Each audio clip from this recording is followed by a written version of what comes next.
The Frog Prince. Once upon a time there was a castle in a faraway land. And in the castle lived a very spoiled princess. The spoiled princess standing in her pink dress. The princess got absolutely everything she ever wanted. A golden maned pony. A candy cane bicycle. And even a diamond-covered dress which she never even wore. One morning, the princess woke up with a greedy look in her eye. "I want a golden ball, Daddy," she said. "Of course, Sugarlump," said the king, "anything for you."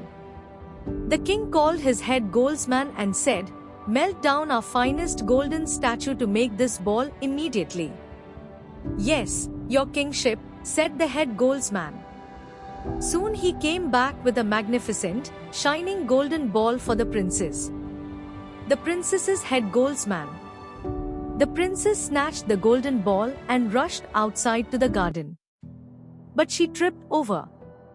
The golden ball flew out of her hands, high up into the air. Then it came down and landed with a big splash right in the middle of the garden pond. And sunk straight to the bottom. "Oh, fiddlesticks," muttered the princess. Then the strangest thing happened. "Knee-deep, I can help," said a voice. The princess looked around but no one was there. "I said I can help," said the voice again. The princess looked down to see a little green frog smiling and waving up at her. "There's no such thing as a talking frog," she thought to herself. The princess sees the talking frog in the garden pond. "Knee-deep," said the frog. "Oh, you can talk, after all," said the princess. "Yeah, course I can talk. Now, do you want your ball back or not?" "Oh yes, I do," said the princess. "Okay, then," said the frog, "but there's one condition, Knee-deep." "And what's that?" replied the princess. "If I get your ball, you must promise to give me a kiss in return," said the frog. "Kiss a frog," snorted the princess, "EWWW. That I. You're all green and slimy and yucky and horrible. Never in a million years would I kiss you." "No way." The princess pulls a face after the frog asks for a kiss. "Suit yourself," replied the frog, "Knee-deep." And he hopped back onto his lily pad in the middle of the pond.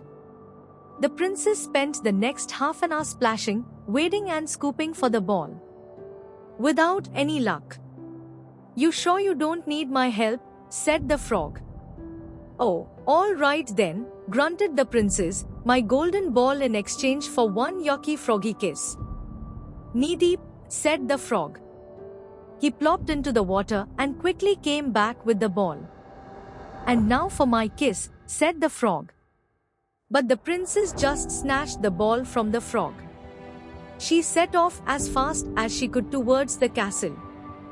The princess has grabbed the ball from the frog and runs. But there was something the princess didn't know. You see, the king had been out walking in the garden, and he had seen and heard everything. "And where do you think you're going, young lady?" said the king. "Daddy," replied the princess. "It looks like you've promised this frog a kiss. And we should always keep our promises. So." "Oh, but Daddy, he's so slimy and green and yucky looking," she said. "A promise is a promise," said the king. The princess kisses the frog. So, the princess went back to the pond. There was the frog, sitting on his lily pad. He had a big smile on his face. He hopped over to her.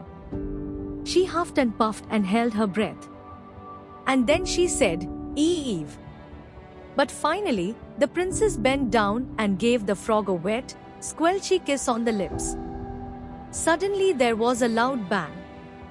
When the smoke cleared, the princess was amazed to see an exceedingly dazzling prince. "Golly gumdrops," said the princess, "I wasn't expecting that to happen." The prince smiled and told her that a wicked witch had turned him into a frog many years ago. And the only way to break the froggy spell was a kiss on the lips from a true princess.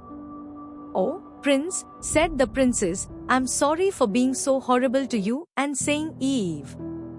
I had no idea you were a prince." "My darling," said the king, "it doesn't make any difference if he is a prince or a frog, or a spider for that matter. You should treat everyone as you would like to be treated." And that is where this froggy fairy tale ends. Except to say from that day, the princess changed and was kind to everyone she met. The princess and the frog prince dance. The prince and the princess became the very best of friends. Sometimes they went for a walk by the pond. The princess laughed loudly when the prince used to say, "Knee deep, knee deep." The end.